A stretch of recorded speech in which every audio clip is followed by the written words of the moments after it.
Hey everyone, we are live and welcome to the Overland podcast. My name is Joey, the professor, and hope everyone is enjoying the winter. If it's winter where you are, it's actually gotten warmer where I'm at, and it's kind of back and forth now. We're in the Arkansas.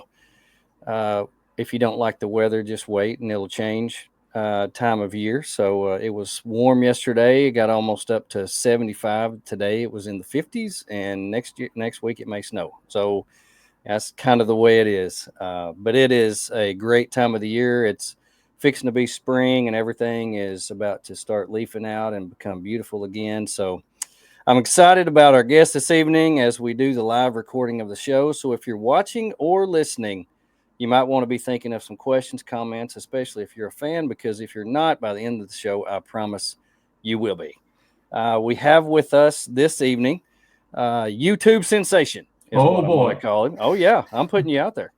Tyler from Independence Overland. Welcome, Tyler. Thank you for Hey, joining thanks us. for having me on, man. I appreciate it. Yeah, I appreciate you taking the time to be out. I've been following you for a long time. You Likewise. were one of the first people that I found on YouTube with an FJ Cruiser, and me owning one, finding somebody that overlanded in an FJ was hard a Yeah. long time ago. Few and far between. A lot of people wheeled them, but living out of them, it was quite difficult to find. So that's what drew me to you right off the bat. But before we get into that, you're very well known around the overland community. But for those who don't know, give us a little introduction to you, who you are, where you live, what you do. So I live in Colorado. I'm a diesel mechanic for a living. I'm now like the lead of the shop, so I don't do as much wrenching as I once did. And so I make all these videos for. I've always made videos, and I've always gotten a kick out of making videos. So it just kind of became a natural thing where I wanted to get more involved in all this. So I started doing reviews and stuff like that, and then over time, I got a little more brave to put myself out there and actually be in front of the camera more and do the adventure stuff, which is Hmm. very intimidating at first. But yeah, and so then it's just kind of become what it has, which is crazy. But yeah, it's been a fun thing. I never thought it would get to where it's at right now. That's for sure. You kind of start these things up, you don't know where they're going, um, but yeah. So now I'm getting into all sorts of stuff. I'm building a new truck. I've still got the FJ. FJ is not going away, and I know you will appreciate that. I But will. Yeah. yeah, I plan on keeping that. I've had mine for, we were just talking about that. You said you had yours for 8 years, 9 years? I think it's 9 years now. Yeah. I'm at 15, 16 years with mine, which is, Wow. yeah, it's wild. I get into that thing. And being that I'm now a professional, I work on a fleet of vehicles for a living.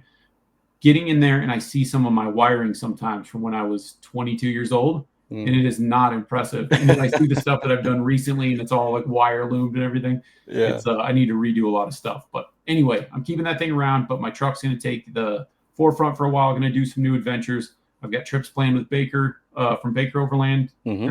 coming up, and hopefully in the next like 3 months, 4 months, we've got some cool projects we're working on. And yeah, I just want to get out and do a lot more fun adventure type of stuff. And I'm going to focus more on quality this year than quantity because it's so easy to get wrapped up in the release a video every week thing. And I True. feel like it makes a channel suffer when you have limited time like I do. So anyway, I guess that in a nutshell is what I got going on. Have you put yourself on a quota for the past year or so about how many videos that you put out per week? Yeah, I was because I was saving for that truck and I was wanting to, because um, it's a lot of work. YouTube's a lot of work. Hmm. So I had a quota where I was basically like, I need to focus on getting a video out every week just to keep the algorithm working in my favor. And I was trying to put money together for multiple projects because I've talked about on the channel, I'm putting a mod cap from AluCab on that thing. And I've got some secret stuff that I'm doing that's going to cost. So because of the financial side of it, I really held strong and stressed myself out with, hey, I'm going to get this stuff done so I can have some income because my day job takes care of my day job stuff and the channels pretty much take care of the truck stuff. So anyway, I met that. There's times that I fell behind and stuff, but anyway, this year I want to do more of just the stuff people like to really see from me and take on less products that aren't, I don't know.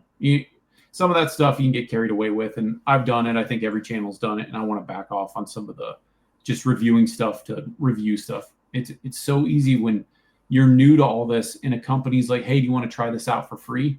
and you're like, it's easy to talk yourself into it. And so I'm trying to get away from more of that and go back to how I built the FJ in the first place, which was a lot of it or most of it on the FJ. I paid full price for it. It's all very high quality stuff, but I know it'll last forever. So I'm going to try to get back into the, I don't know, I guess just more into the focus on things that I want to be doing versus what I think other people want me to be doing, sort of a thing.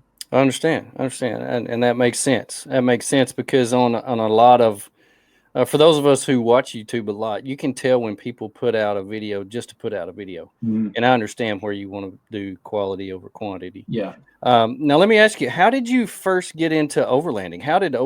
When did overlanding first appeal to you and you thought, that's something I want to get into? So I got into the four-wheel drives because my dad had a 40 series when he had an FJ40. And so anyway, we would go out when we were kids and we did all sorts of cool stuff in that. South Padre, he was stationed in Texas. And so we'd go out to South Padre, go shark fishing and stuff. And we had all these cool experiences. And so flash forward when I was coming out of or getting into like my early 20s and the FJ Cruisers were out. And at the time, and I'm sure you experienced this to some degree, excuse me, they were not that expensive of a vehicle. Mm-hmm. And nobody really wanted them because it was like this, people were like, that's an ugly Japanese SUV. And I was like, that thing looks just like what Dad used to have to some extent, you know? Right. And I was ready to get back into the outdoor thing because I'd always done that when I was a kid. High school comes around, girls come around, you get distracted. Mm. And so I was going back towards that. And so I got that thing.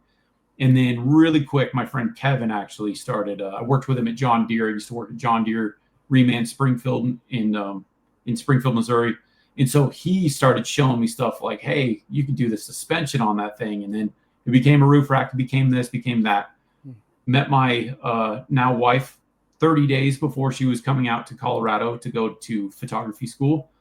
And so as soon as I came out and visited, it was like, oh, this is what I'm missing out on. She's going to Colorado Mountain College out near Aspen, Colorado, where we're still in the same area. And so when I came out here, I was just like, I didn't even know that kind of stuff existed. So then, of course, flash forward, and now I live out here, and it's just become a thing. You know, sometimes it's because I wanted cool gear. You see a tent on top of a truck, especially back then. You know, I saw when the rooftop tent thing was becoming popular, and right away I was like, I know I want that. That looks very convenient. And so over time, some of it was gear, and then some of it was like the experience. But my dad was always, when he was in the Navy, instead of staying on the ship or going to the nearby towns and drinking, he always told the stories when we were kids where he would go in and take tours and go see the tribes and stuff in Africa. And so I had that kind of growing up around that. Like we had spears from some of these African tribes in our house that he traded a Bic lighter for instance. And so I grew up around that environment where my dad was always like, this is what's cool. And so, of course, that kind of trickled into me. And so then I started getting into this point where I was like, I want to go more remote. I want to do this. I want to be able to go out there longer. So then battery systems, refrigerators. And so it just kind of is multiple facets. And I like tinkering with stuff, building a truck, as we were talking about before the show started. You build this little system that is yours. It's like your little portable home. And so that's part of it, but also just going and seeing wildlife, going and seeing cool stuff, I think drives all of us. But anyway, I agree. I can go back to when I was a teen, and my dad would, we'd go on float trips, or we'd take the car out and we'd set up the tent and go camping. I remember how much I loved that, and I can always go back to that time that kind of sparked my love for the outdoors, and I think we all have kind of stories about that, and we can contribute, or we can give Overlanding the credit when it boomed. They created such cool gear for us that it just drew us to it. It was like the light, and we were just drawn to the light as zombies, and we just take us to all the cool stuff. And I've been between rooftop tents, and when I take a rooftop tent off my FJ, I just look at it and I'm like, oh, it's sad. It's not the same anymore. It looks like it's awful. Got the buzz cut. Yeah, it looks awful. It looks like it's the first day in the military when they cut all your hair off. It's just awful. And I was like, put it back on. I gotta get another. But yeah, I totally understand that. Hey, I want to give a shout out real quick to Bats Off Road, my co-host. He and everybody in his house has the flu. Oh, no. And I just want to tell everybody that's why he's not on the show. He missed the show last week. And so just Tony, we're thinking about you. Scott Jubert's on here. I know he's one of Oh, he's Scott, my one of your man. biggest fans. Man, I love Scott wanted to Scott. get on here and say hey. So anyway, love visiting with you. Now that you've revealed to us that you are a mechanic, you're a hands-on guy. How big is DIY in your world? Are you one of the ones that will do a lot of the stuff yourself? I've done And everything other okay, than. Oh, sorry, I didn't mean to no, cut you go off. ahead. No, go ahead. I've done everything except for I was telling you that I just had my diff done. Differentials are something that I'm not super comfortable with, just because I haven't done a bunch of them. But yeah, everything I've done, my suspension, my axle installation, all of my everything on there, all the wiring I've always done. And honestly, what I'm going to try to do, and I'm not trying to just plug myself here, but uh, I feel that a lot of people should trust themselves more if they're even remotely mechanically inclined to do a lot of that stuff, Hmm. because this is such a it's so expensive, and shop rates, at least where I'm at, are like some of them are like $250 an hour. Yeah. So if you're having somebody wire something for you, that costs so much more on top of an expensive red arc system.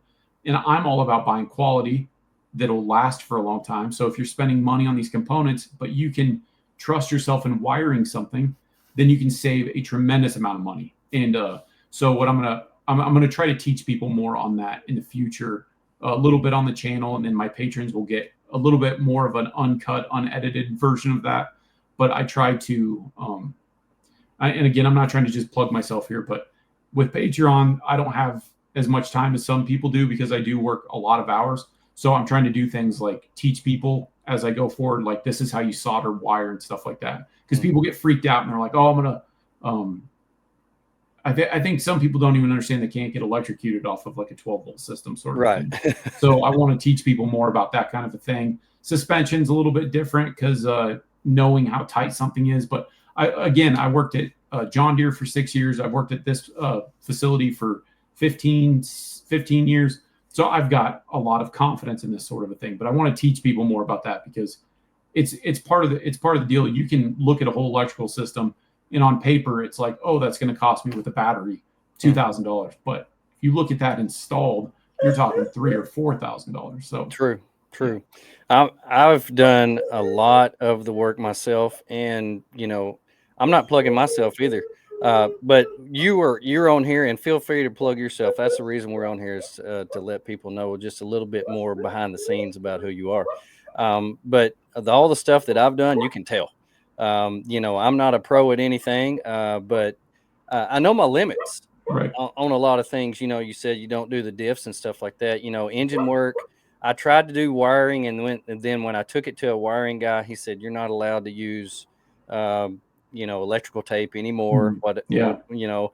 So I know my limits now, and Right. I know that I've done a lot of upgrades since the beginning, because in the beginning, you have so much money, and then you do this, and you save up money, and you do this, and you save up money, and you do this. Well, when you're on a budget, you just do what you can. And then later on, you upgrade some stuff, you change some stuff, and then eventually, I hate to say, it's the words that overlanders never should say: get it the way you want it, because there's always, Yeah. it's always in process, but you get it better each time. It gets better each time. There's very seldom that we do something that it gets worse. If it does, then you change it. But yeah, I totally get that. Trying to teach people, know your limits, but you can learn and get out there and do some stuff yourself. And when you do things yourself, you know your vehicle better. Oh and, yeah. and that totally makes sense. So when your Totally. light bar turns off in the middle of a trail at night, like you have a sense of like, oh, that plugs in under here, Right. And I think that goes a long way. And it's a lot of that stuff. Some of it's more complicated outside of somebody's wheelhouse, but especially with YouTube, and I'm not talking my channel, for you can look up how to solder a wire, and it is so easy, and all of that information is accessible. So I kind of want to help people find where that stuff is so they can navigate that, and hopefully, be able to save some money and make it a little more or a little less stressful on their wallet. Well, anytime that we can do that, when we can upgrade and not be out and break the bank, that's a win. That's a win. You've really been putting out some amazing videos, as always. And so Thanks, I want man. to ask you a few travel questions without without giving away, and I would never ask any of my guests to reveal secret sites or anything like that, but without revealing anything specifics, can you give me one or two places that should be on every Overlander's bucket list? Absolutely the San Juans, and I know that that's a it's a go-to for a lot of people. It's kind of busy out there these days, but the San Juan Mountains out in the Telluride, Ouray, Silverton area, I mean, that is just, as far as the United States go, I guarantee there are people around the world that see that and they're like, if I ever go to the United States, I'm checking that out. True. And it's an amazing place, but at the same time, I like when I went out with Baker, they wanted to cut some time off their trip, and I also had to tell them, I was like, man, that place is amazing, but there's so much more of Colorado than just that mountain range. There's so much cool stuff to see.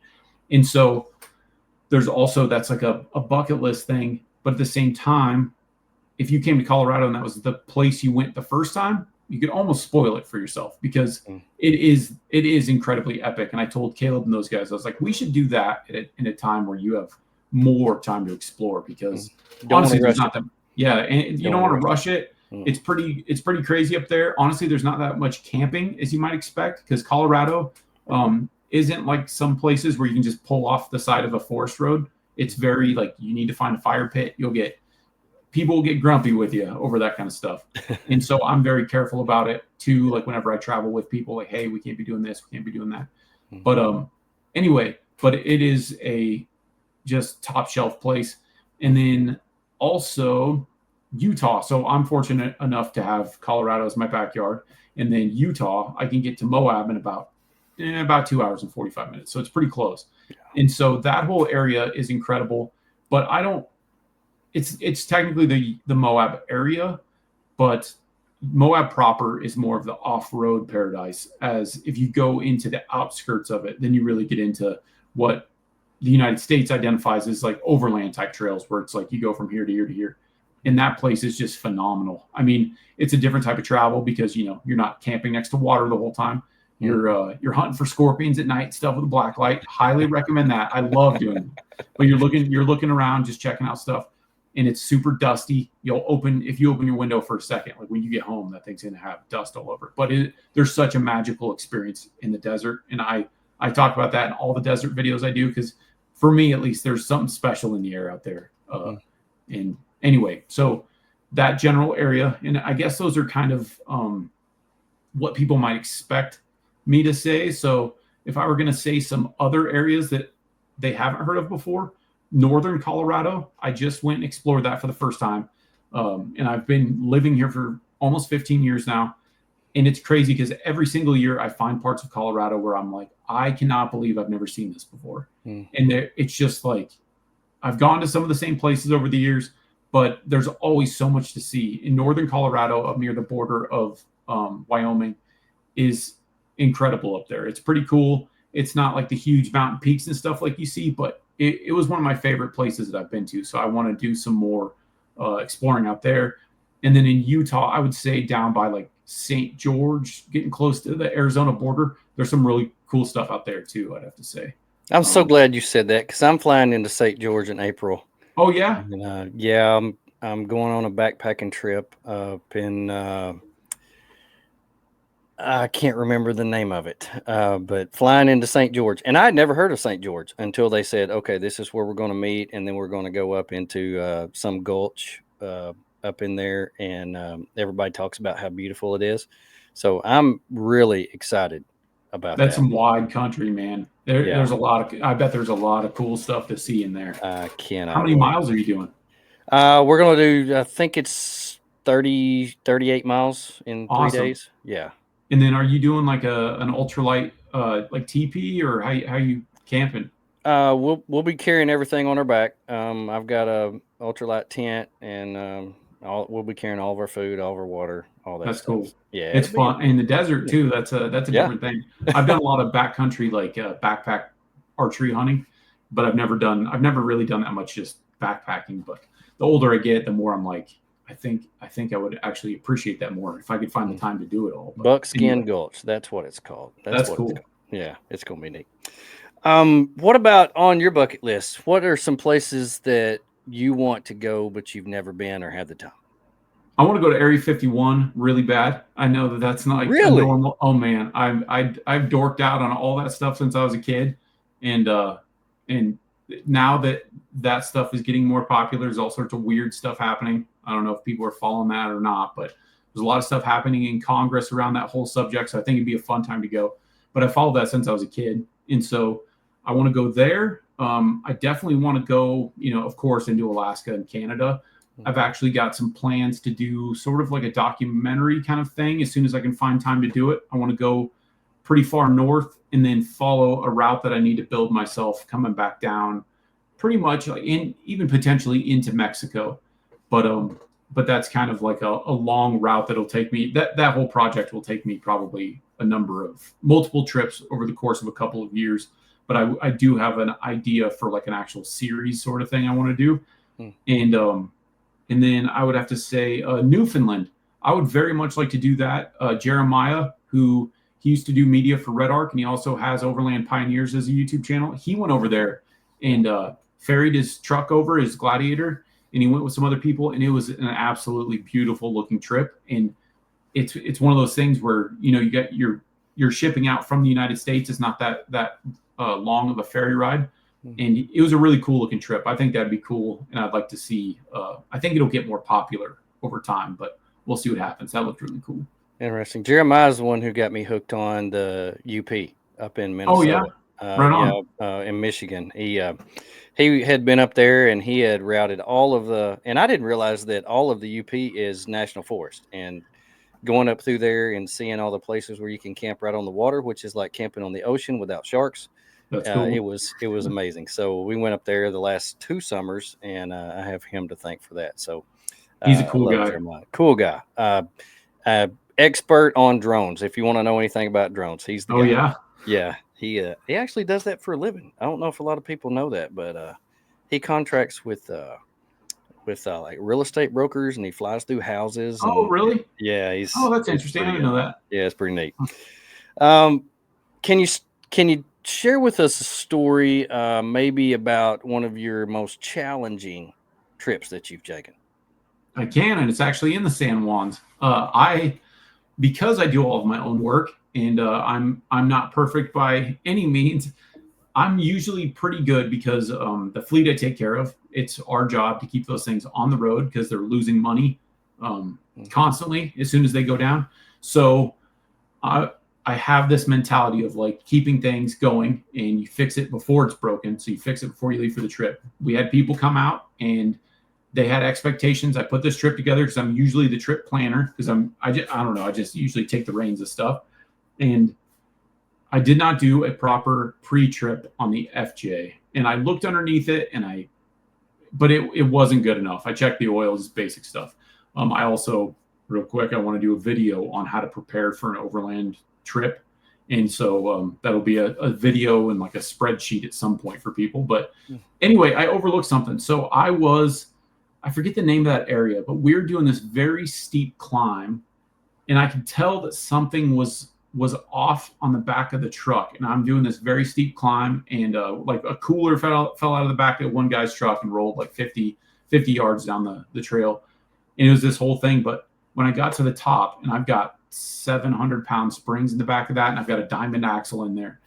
And anyway, my upper links, both of them, had fallen out during the course of the weekend. So my spring was shaped like that.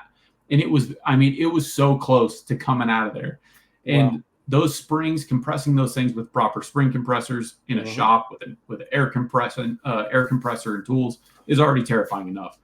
And so I'm in this situation where I had to use a high lift jack. I just stopped carrying a high lift jack, and I still don't carry one because they're just terrifying for the most part. But a Jeep had one. So I used his high lift jack, and we used, I think, some ratchet straps. And my buddy, who happened to have a dirt bike in the back of his Tundra, he had a dirt bike. So he zipped back into town the next morning, went and found bolts and stuff because the bolts were long gone.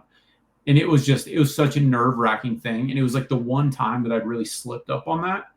And it was the last time that I really slipped up on that. Like, it's one of those things when you start having that kind of stuff happen, and it's an older vehicle thing, and I had installed the axle and all that stuff. So I was like, this is my fault. So yeah, that was a very big challenge. I was very stressed out that night. It was such a cool campsite. I actually want to go back and camp there because it was just not the normal camp night. I was like worried if I'm gonna have to pay $2,000 for a tow truck to come get me or something. Yeah. So I think that would be one of my most challenging ones. Yeah, I've actually had pretty good luck. I've had pretty good luck. I haven't had a lot of breakdowns, a lot of issues. Usually my trips go pretty smooth for the most part. Which doesn't make for dramatic videos, but it's great for me. That's true. Well, I would rather have it go well and be able to sleep at night rather than make a good video and have a $2,000 tow bill. That's just Yeah, me. I'm not one for wanting drama at any yeah, time. I've always had a little bit of worry. We're 1,200 miles from where you live, and so I always think when I drive out there, you got to be careful. You got to think before you act because you got to drive this thing all the way back home. yep, And so I went out to FJ Summit several times back when they were having that before COVID shut it down. Loved going out there in the summertime, and that was actually my first time to go to that area that you're talking about, right around Telluride and all that. And it was fun being out there with 70, 80, 100 other FJs and doing all this, but a lot of them pulled them up on trailers, and yep, they got to put them on a trailer and take them home. And I thought, I can't do that. yep. I don't do that. That's not how I roll. That's Jeeps do that. I don't do that. Yeah. So anyway, I gotta plug at the Jeeps there real quick. But give us your expert opinion. Give us your top pieces of gear that you consider essential for when you go out that you never leave home without. That's a tough one. You talked about chain. That what made me think about it was you used to carry a jack, high lift jack. Now you don't carry a jack anymore. And so that made me think about your top pieces of gear that now that you've experienced a few things and been out there and done a few things, what you wouldn't leave home without. I would say my Leatherman. I fix so much stuff with the Leatherman Wave, and honestly, I have like $30,000 in Snap-on tools at work, or I guess not all Snap-on, but I've got a lot of tools at work. I use a pocket screwdriver and a little tiny pair of Nimpex pliers to fix most of the stuff that I have to deal with. Obviously, I'm not doing like swapping a third member like that, but whenever it comes time to like just little things, like you have a loose screw that's driving you or a loose nut that's driving you crazy, having just a small tool like that, and the Leatherman can go a long way to do something like that. It's a knife, it's a saw. I have a video up where I think I cut like, I don't remember the actual number. There were some that weren't even in the video, but I cut like 8 logs that were like this big around. I usually carry a saw with me, happen to not have it. I have an electric chainsaw, FJ Small. I didn't have it. And we were the first ones up. And I have to say, it's all about the person and the driver. We passed 2 Jeeps on 37-inch tires on their way down. I was on 33s, and I drug myself up this one obstacle with a winch. We had no business being up there, but we did. Me and my wife went up there. But I was cutting through trees, and I was just like, well, I'm not going to turn around. This is our weekend plan. So just having that tool, I was able to do that. If you get a splinter, you can pull it out with the needle nose stuff. And then you got your can opener on there. I've used that so many times. Just all of those little tools. A multi-tool, I actually, until I got into backcountry hunting, I didn't carry a multi-tool. I always had a pocket knife. And now I don't carry like most people carry just a pocket knife. I carry Leatherman. I love that thing. I fix stuff around home and stuff, little things, roof rack nuts loose. You could possibly round out a nut or something. But if you got the right tool for the job, that's great. But if you don't, and you're in a situation where you're like, man, I could use some pliers or this or that, works out great. Did having a smaller vehicle with limited room like the FJ, did it teach you what to leave at home and what to bring? No, I'm pretty guilty about bringing everything because I'm just one of those people where I'm like, I'm driving, and like I said, whenever we go backcountry hunting, we got 70-pound backpacks on, and you got your bow and stuff, and that's when you start cutting weight. So from my perspective, it's like, okay, well, that's the time that we're sleeping on the ground in a floorless teepee, and I'm sleeping on an air pad and doing all that stuff, and you suffer through that, carrying limited clothing or spare clothing. When I go in a truck and it's powered by gasoline, I'm taking whatever I want to take, you know. And some people are like, oh, you don't need all that. But I think the flip side of that is people don't realize that some of the channels out there, like myself, there's other ways of camping that happens, and so there is roughing it at times. But the FJ, all in all, I've been pretty good about fitting everything I need in there because I've got a pretty big fridge, I've got a good battery system, electrical and stuff. But whenever it comes time for certain trips, there's things we have to choose to leave out, like the Zero Breeze AC. Like I love that thing in the heat of summer, but if the dog's coming and the wife's coming, I got to really rethink that and figure out how are we going to fit all this stuff. And that's why I did like the Pelican case on my rear, over my rear tire. Mm-hmm. And I had to come up with some solutions. Like when we went down to Mexico, down into Baja, I needed a way to carry more. So that was the first prototype of how I built that rear storage. And but I mean, you can make it happen. If you have kids and stuff, that's a different story. If you have multiple pets, that's a different story. But it really, I've done pretty good about like everything I feel I need. And even with this new truck, I don't think I'll really carry that much more. It'll just be more organized and I get to my camera stuff. That's my primary objective, is easy camera access. So I guess in a way, it hasn't made me go too crazy because of the limited space, and I can't always carry absolutely everything. And there's a few things I swap out, but for the most part, I carry a good amount of stuff in that thing. I think I've got a pretty good blowed out ideal and similar to what you have. So it's like there's some creature comforts, but also, well, I don't know what I'm trying to say here other than I don't necessarily. You don't suffer. You don't suffer. I got a bigger axle in the rear of my FJ because what year is yours? 07. Oh, so okay, so you're in the same boat. So you've got the 8-inch axle, or is yours a manual? No, it's not a manual. Okay, so you got the 8-inch axle. The 2010s and up got the 8.2. I knew that I was in a situation where I might blow that axle, so I got the diamond axle because I was just like, I don't want this thing to blow up with all this weight. So that's why I upgraded that. And so that was my solution. I was like, I'm going to put more steel under this thing to carry what I want to carry versus cutting carbs, so to speak. I love you saying that, because one of the first questions that I always get is, how much that thing weigh? And I'm like, I've been scared to weigh it because I don't want to have to answer that question. Yeah. Have you ever been concerned about weight and how much you're carrying with it? No, because I do. So when I dive into stuff like this, because again, I work in commercial vehicles and I know that there's like limitations and there's payload stuff and all that.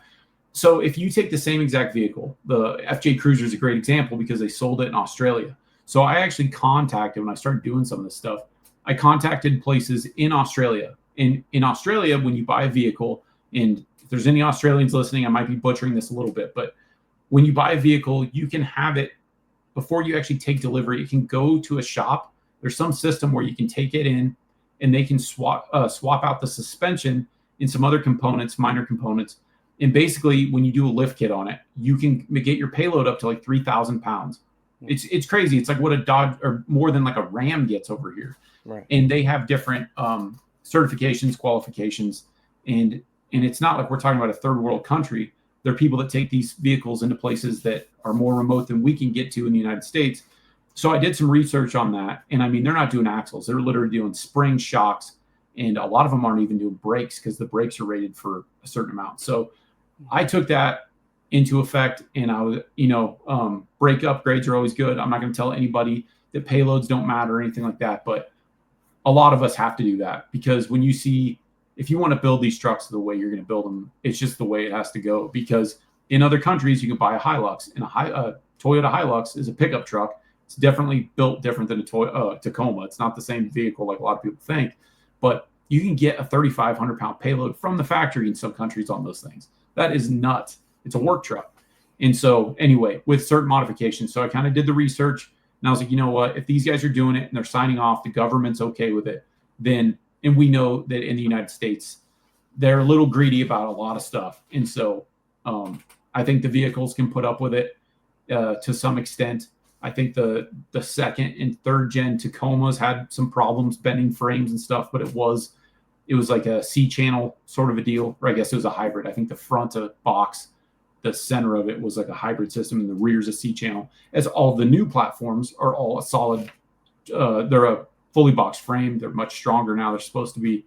And so I think we can get away with with a little bit more. But I of agree. course, again, I agree. I'll never tell anybody that Yeah. you should do that, but I do Right. that.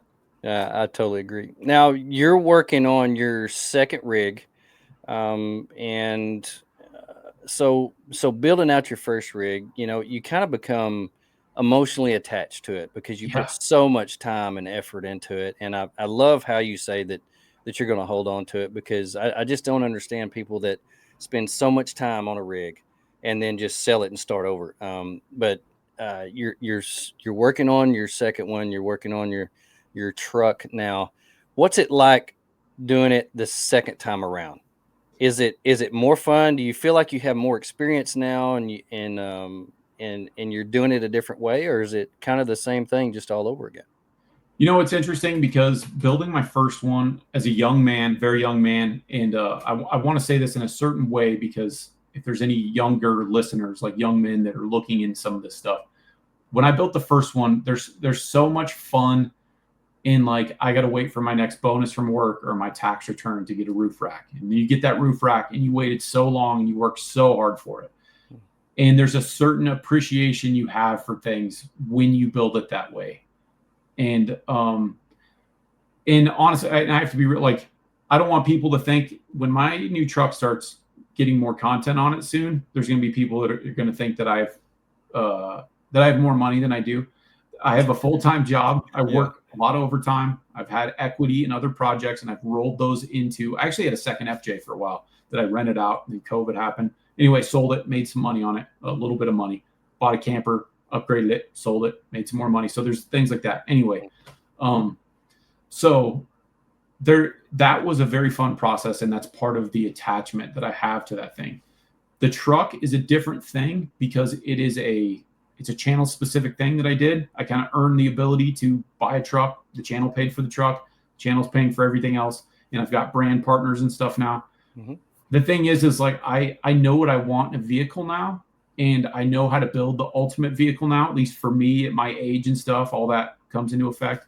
But there's also a different level of attachment or lack thereof to having something where companies are willing to work with me. I very much appreciate that these people are doing this for me, and I'm so grateful that I'm even in the position that I'm in. But it is different. It's like I just told you that I got my truck back yesterday after a couple months of being away, and it's such a weird thing because I don't feel. My wife says the same thing where like it doesn't feel like it's ours. It's like this weird deal where it's more of a tool this time rather than that thing that I look out at the driveway and I'm like, man, soon I'm going to have this 10 on there. Like I worked so hard back when I got my Alu cab. I was a glass blower for 12 years, something like that. And it was like my side hobby before I was doing the video stuff. And so I spent so much money upgrading torches and all this stuff. There's all this stuff in my glass studio. So when I sold that, that's where that money came from to buy that Alu cab. And so it was there's so much work involved that went into the financing of that.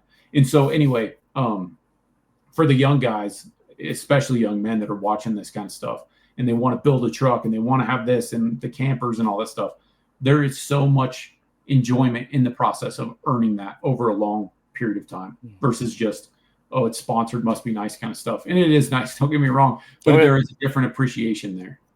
I can see where you're coming from. Because I work for the city. I've got a take-home car. I don't drive my FJ every day, but I know the difference between the one that is like work is buying and the one that I'm buying and I put all my time into. Yeah, and I can see where that feeling comes from. Even though it's yours, that feeling is still there. That work's buying this, and I was the young guy that wanted all that stuff, and there's so many times that like. I don't know. I'm trying to be careful as I go forward. My channel gets bigger of how I want to remind young men, like, don't go into debt for this stuff. Like a truck payment's one thing, but don't be going. And it's so easy these days. PayPal will loan you money, Affirm or whatever these places are. Yeah. And you get a tent and you have all this stuff. Don't do that. Please don't do that. I want to mention that because I know that I'm kind of part of that problem where people see, especially this new truck I'm building. I'm telling you guys, this thing is going to be so cool. But when young guys see that, they're like, man, how can I have that? And I just want to help young guys be responsible. Don't go down that road. Well, Anyway, I'm glad you're putting that out there, because perception is one thing where you can have everything overnight and you can have it now. But one of the conversations that we had off air before we came on was how patient you have to be for so much of this, even with the money to come in to be able to buy certain things. yeah, So it's patience is one of the hardest things in life to have. yep, But we talked about it. I've been building mine for 9 years. You've had yours for 15. And I've made modifications on mine just this year, yep. and so every time you take it out, you appreciate it that much more, and so totally get where you're coming from on that. Now, you've been steadily putting out videos, and this has become a huge part of your life. How Hmm. hard is it to balance daily life, travel, and be a YouTuber? It's hard. It is a Yeah. lot of work. I don't have time for Netflix. I don't have time for. I love watching movies. I grew up watching movies. That's part of the reason I got into this stuff in the first place. And that like my wife's a photographer, so she can watch TV and edit, because when you're editing your color, your eyes get used to the color on the screen. So you need to see something that's color balanced and look back. She pretty much has to do that. So she's editing all sorts of photos, and I can't do that. So I work about 10. I leave for work at 8:30 in the morning. I get home about 8 o'clock at night, and I edit. I have like an hour where I have dinner with the wife and stuff, and then I edit until midnight. And then I do that every day. And then on the weekends, if it's this time of the year, then I start editing and working on projects pretty much all day, as much as my brain will put up with it. And then I also have to go in and film stuff, because if I'm like the FJ needs, I just picked up some CV boots and stuff. I probably won't do a video on that, but I have to keep and maintain my own stuff, because that's also, like we are saying, it's part of the expense.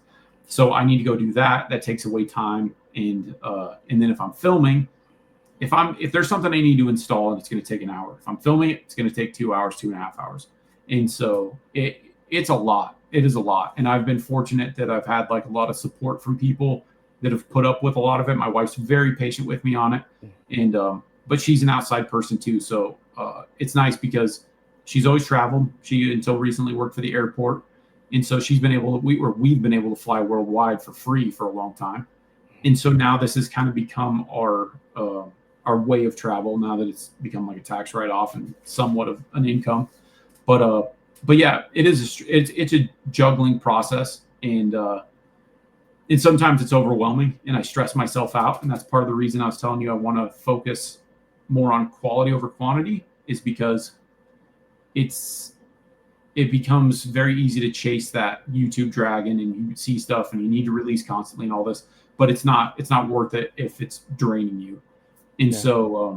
so yeah, so I'm trying to back off and focus more on the things I really want to put out, and less on like that grind. I want people when they see my channel to know that I'm going to put out something of quality. There'll always be like product reviews and stuff like that, because it's just the nature of this industry, and there's going to be some of that. But I want to do less of it and do more like really cool adventure stuff and more of that kind of thing. I appreciate you sharing that, because in the business of what I do with having a podcast and being able to talk to guys like you who do this, a lot of the times a lot of people look at the YouTubers as such a glamorous lifestyle and being able to be paid for what you love to do, but it's a lot of work.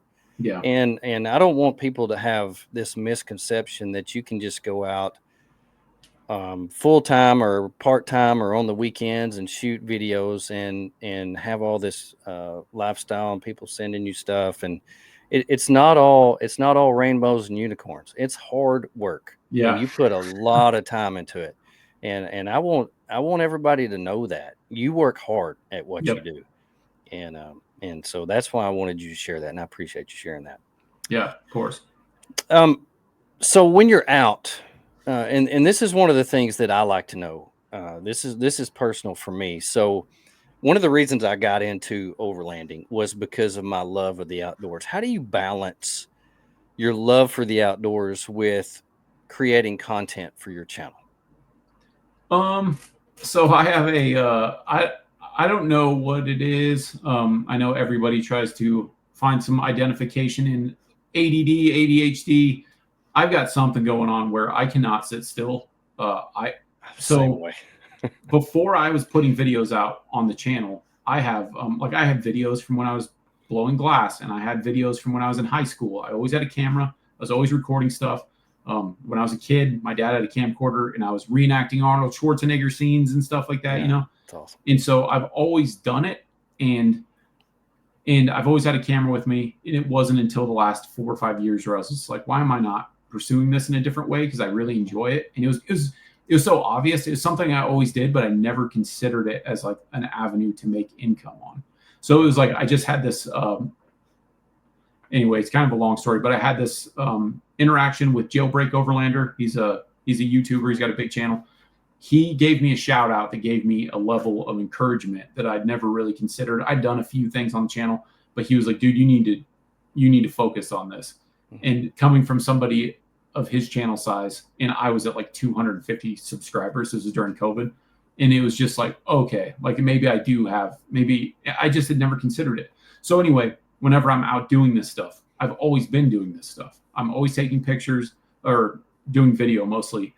And I've got old videos that'll never see the light of day because they're just so cringy. But I've told this before on other podcasts that I used to go before drones were a thing, and I would string up a wire or a piece of paracord and put a pulley on it and put a GoPro on it just to get, and I would set this thing up and I would drive underneath it while it would go over the road, like a weighted thing, just to get one shot where it's like driving or flying over the top of it. I would do stuff like that, and I just was interested in doing it. Mm-hmm. And so, yeah, it's just this thing where I don't sit still for very long. I don't sit still at home. I have to be focused. So that helps me tremendously. So for a lot of people, they're like, doesn't that ruin it to some extent? Honestly, the only thing, and it doesn't ruin it, I enjoy the video editing process, but really when an awesome trip's done and it's been like a week or something, especially those big trips, 2 weeks, the thing that I think ruins it more is I'm like, man, I've got like 80 hours of editing ahead. So oh yeah, we were talking with Bill and Dev from Cottywampa last weekend, and he said a lot of people don't understand when we shoot one 20-minute video, it's about 250 gigs or more of video that we have to go through. You don't understand what we have to filter through. Yep. So that's so insightful to those of us who do not do it. How much you have to go through and the work you have to do. And plus it's also great to have a wife who's a professional photographer for you. Yeah. Right there with you. And it's such and she's good because she's gotten into helping me with thumbnails and stuff, because that's one of my big weaknesses. Thumbnails are so important. If you think about an Avengers movie, it's like that's the thing you're seeing everywhere, and that's getting you hyped up for it. So you need to see something interesting, and it's hard to compete in that space. So she's helping me with some of that. But yeah, it's definitely helping that she is a photographer, and it definitely helps that she grew up in a similar way where she's really into the outdoors. Like she's not a girl that's like sick of this stuff. We'll do a week or two, and then it's like we're both just like, man, we're just getting in the groove of this. We wish we could stay longer. Yeah. But I got to get back, and take care of the stuff that I get paid to take care of. But right. Right. Well, we talk a lot on the podcast about traveling, whether it's with just a rig like a lot of people doing nowadays, or one of the things that's become extremely popular in the overlanding world is trailers. Now, it wasn't very long ago that you posted about traveling around with a Mission Overland Summit trailer. How was that different than what you're used to? Okay, so I just got to add this. I had a Conqueror UEV 490 for a while. I owned it for about a year. I remember seeing you pull that around thinking, how's that FJ pull that thing? It did decent. It did all right. It probably could have used different gears for that, but it actually did pretty good. But I wasn't passing people, I should say. It's nothing like my new truck. My new truck it's amazing that Tacoma can pull like it can. Oh, man. But I had that camper. That thing had too much of a breakdown time. The thing for me is I like a quick setup and a quick breakdown. Anything can set up quick, just like a folding rooftop tent, the cheaper, less expensive ones. Fold them up, and then when it comes time to pack them away, you're like, oh my gosh, especially if it's raining or snowing or something. So the Conqueror I did not like dealing with that thing. It's like setting up a city. Yeah, it really was, and it's designed for things I didn't really think about. Was like it's designed for South Africa, so Mm. their winters are not winters like we have here in Colorado. So the way the stairs folded out of it and stuff, it didn't the doors wouldn't seal when the stairs were deployed, kind of thing. Mm. So there's a lot of goofy stuff, and the reason I did that is because I wanted to make sure that a trailer wasn't the right answer for me before I got the truck, and because that was I wanted a Tacoma and a Alu cab since 2016. But anyway, so that was my experience with camping with the trailer. Then I got this new truck and tactical application vehicles out of New Mexico. I'm doing some work with them in the future, and I've become buddies with them through the expos and stuff. And they are a dealer for Mission Overland, so they're like, "Hey, would you take this out and go do some stuff, camp with it, and let us know what you think, do a review, all that." So one is the new generation of Toyotas, with especially mine's the hybrid. It tows so much better than the FJ could ever dream of. It Mm. is, I can pass people going up Vale Pass with 3,000 pounds behind me. The FJ would be screaming in third gear and I'm going 45 miles an hour. I can pass people like 80. It is crazy. But anyway, so that comes into effect, but it was much more enjoyable with that. But the Mission Overland trailer in general was more, I think, of a typical size for what people would be towing for this type of adventure. Mm. And it was not nearly as bad as what like I had a bad taste in my mouth from that Conquer. It was too big, you know. Our trails are tighter. It was just this whole different thing. So the Mission is so quick to set up, so quick to break down, and it was just easier to deal with because it was a fair bit shorter. And I did not dislike that experience as much as, and there are things that I learned from it too, where I was like, I want to integrate this with my own vehicle. But there are things that are drawbacks, pros and cons. Of course, you got a longer wheelbase. I went on some shelf roads with that thing, where Wow. I had some concerns with it, just because I had to pivot around some rocks and stuff, and I'm not the greatest with a trailer. But yeah, so there's pros and cons to the trailer thing. I think that they're an excellent solution for small families. If I ever have children, I'll probably just grab a trailer, keep doing what I'm doing the same way, but I'll have a trailer involved just so I can carry more stuff, more comfort. Um, and they are a pain, and there's things that come with it, but I think you can get used to it pretty fast. The smaller, the better. But especially with the Mission Overland trailer, one of the things that I've said is like, if I'm towing with a vehicle or towing a trailer, either the vehicle itself or the trailer itself needs to have a space that I can get into. Otherwise, I don't really understand it, because I'm in Colorado. There's cold. There's the cold, or if you're going to do something somewhere where there's a lot of mosquitoes. For me, anyway, I like the idea of having a way to get into one of them. And the Mission Overland is two little things. You pop it up just like a rooftop tent. It was a very enjoyable experience, actually. They designed it in such a way that it's simple, it's insulated, it has heat, it's easy to get to, extra storage. It really had everything you needed, I think, for probably, you could probably live out of one of those for like a month pretty easy, and not feel like you're leaving a bunch of stuff behind, you know. Anyway, I actually enjoyed that. It was fun, and I've got 2 videos coming on using that where I did some good off-road stuff. I've got a few videos coming up soon, and then I'll do a review. But anyway, I did enjoy it. Sorry, it's kind of a long-winded answer. Oh, that's what I was looking for, because trailers. There seems to be a new trailer company coming out every week, and Yeah, it seems to be a very popular thing. If you go to any of the expos, it seems like the number of trailer manufacturers that are there grows every year, yeah, because a lot of people have family groups and they need the extra room, and that's perfect for them. Base camping may be their thing. I don't know, but being able to pull it to different places is a challenge sometimes, and so I like you. I liked how you shared that. How do you feel that the overlanding community has changed in the last 5 years since COVID? I know a lot of people get wound up about that, and again, I'm one of the people where it appears like I'm part of the problem. Like, I've driven the same vehicle for 15, 16 years. Let's not forget that, guys, for anybody that's watching this.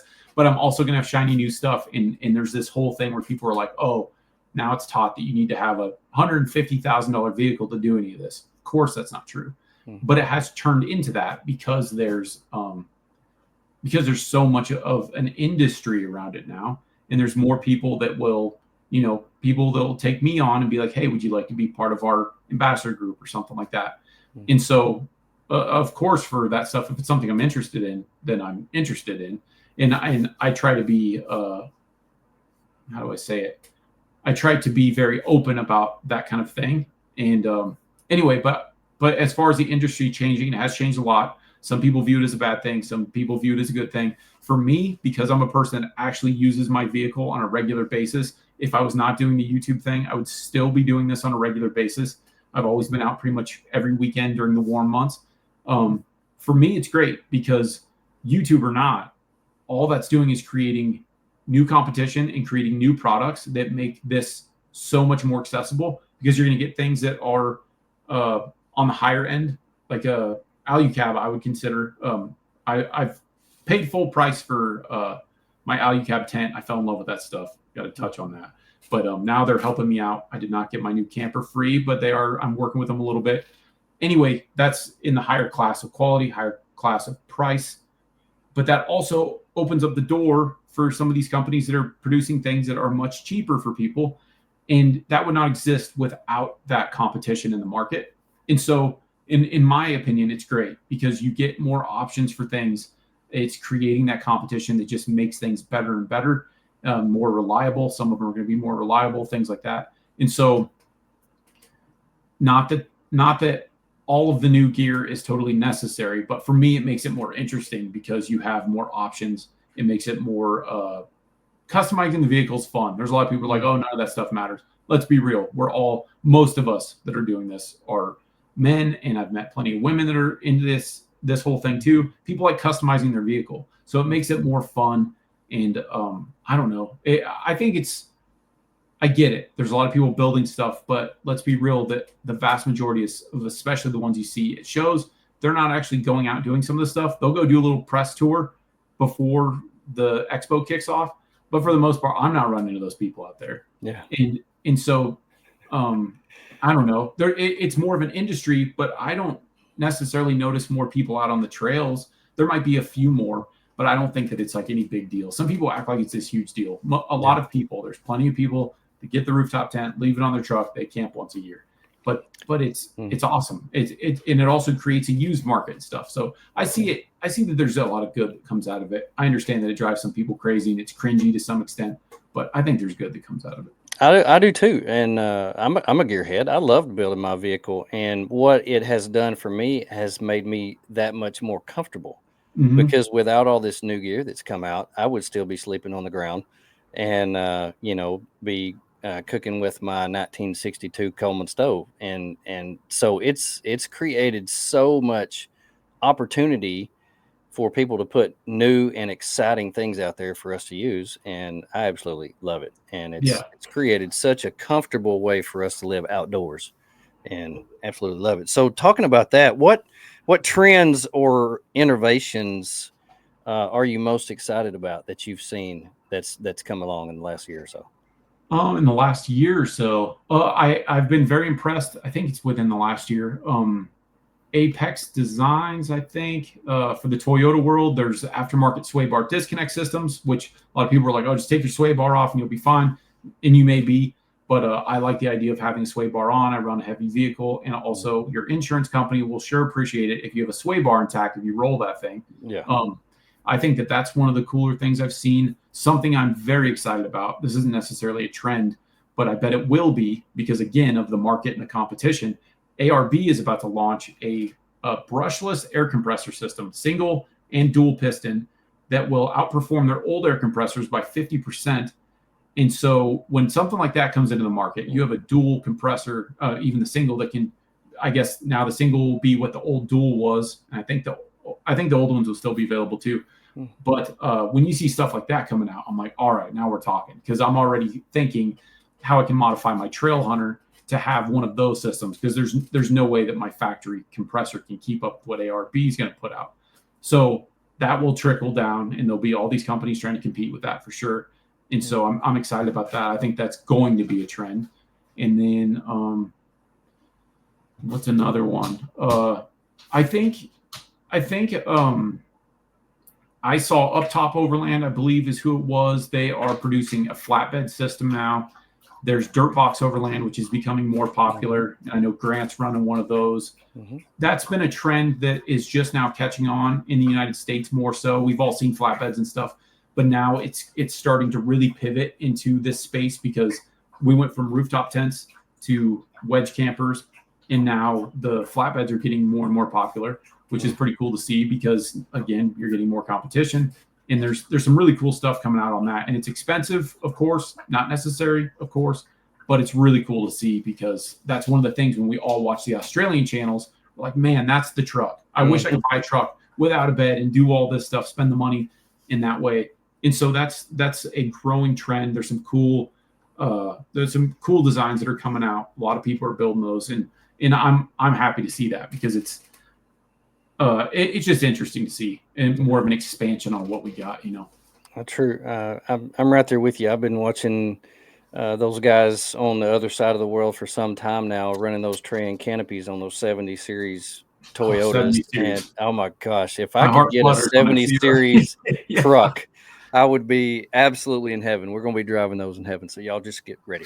It makes my heart, I'm with you. It makes my heart flutter a little bit. And you can get them over here if you're a millionaire. You can get them. You can get some beat down ones. I looked at troop carriers. I was really close. I thought about getting one of those,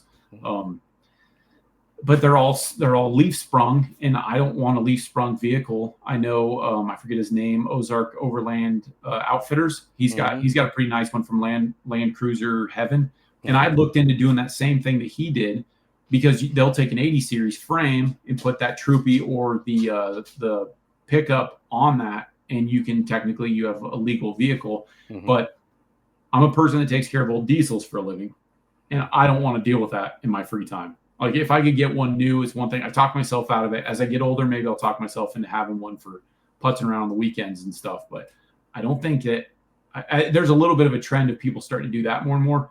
Land Cruisers are these amazingly durable vehicles, but it's harder to get parts for them. You can't go down to Napa and just get, a few things here and there, and there's kind of a trend going towards that, and I work on that kind of stuff, and I'm like, man, these vehicles got beat before they got sold, and now you want to take this thing and go take it to Mexico, and plenty of people are capable of doing it, don't get me wrong, but there's challenges associated with it unless you have a good shop like Ozark Overland Outfitters. Yeah, I know him well. He's pretty close to me, and I actually bought my first fridge from him. So oh really? Yeah, we're pretty close. So man, I appreciate you coming on here. This has been such a great thing. Tell us how we can support you and watch you. Yeah, I mean, I don't ask for much from people. I've got a Patreon for the channel. The channel's obviously Independence Overland. If you just watch the stuff, if it's not for you, then no hard feelings. If you do like the stuff, subscribe. And for the Patreon stuff, I'm just honest with people. I can't keep up like some places can. I don't do multiple campouts every year and stuff. I'm a full-time worker. Most of the people supporting me on there, or they just know I'm very open with them. They help me with my camera stuff. They're not buying truck parts. They're not doing any of that. They know that this money is going towards production of the channel. So I do have a Patreon page, but I just really advise for that. Just people that really like what I'm doing and support me in that way. So Awesome. Anyway, yeah, just like and subscribe. If you guys like my videos, please like them. It helps a lot. And I appreciate everybody that watches my stuff, everybody that comments. You're so appreciated. You'll never know. It's such a weird world that we can create this kind of stuff and share it with so many people. Do you want to take a minute to give a shout out to any of your sponsors or anybody in particular? Yeah, actually, I wanted to, if we could, are you still on board with Expion? I am. 360, man, I just got on with them. I did some research on batteries, and I am so excited because in Colorado, especially with their vertical cell heating, man, I'm excited. I'm partnered with them for the new thing. I've always bought quality batteries. I didn't want to buy the Chinese stuff, in my opinion. You can get away with them, I'm sure, but I don't want a failure or a fire in my own vehicle. So I was looking at some of the top tier stuff, but Expion's doing some cool stuff. After I did some digging, I watched a bunch of videos, and I was just like, okay, these guys are doing some neat stuff. And if you talk to them, they know what they're talking about. They do. They blow my mind with some of their lingo that they use. I'm like, I have no idea what you're talking about. I'll just buy your battery. Yeah, for sure. Yeah. Expion 360 batteries. Onyx Off-Road is a big channel sponsor. I know some people are like, oh, Onyx is sponsoring everybody. Man, they treat creators very well. And I did a video actually a number of years ago. I hope I'm not going on too long here. Just let me know if I am. But I did a video a number of years ago where I preferred Gaia. And I have video proof that before I was sponsored by Onyx that I hadn't used it in a while. I was paying for everything, started using Onyx, and they had updated a lot of the things that I complained about in my original video. And they'd been reaching out for sponsorship and stuff. And I was like, no, I'm good. And then I was like, it's been a while since I've even touched on this. So I got back into Onyx, and pretty much everything that I'd complained about had been fixed. Now that I'm busy with the channel, it's just gotten better. It's easier to share stuff on there. They're a big channel sponsor. I'm very grateful to Onyx Off-Road. And then, and you can use, I believe it's Independence 10 if you want a subscription discount on that. And then, Red Arc Electronics, AluCab is on board with the new build. I'm doing some really cool stuff. And then, I know I'm going to forget people. The mounting company. I've got so many. They're all on my Instagram and my channel and stuff. But there's so many. It's crazy that I get to work with these companies that I've just been fascinated with in previous years. Well, you've earned it. You've put out quality content, and you've really exploded over 30,000 subscribers now from the last time that I saw. Getting close to 40. Getting close to 40, yeah, crazy. And growing.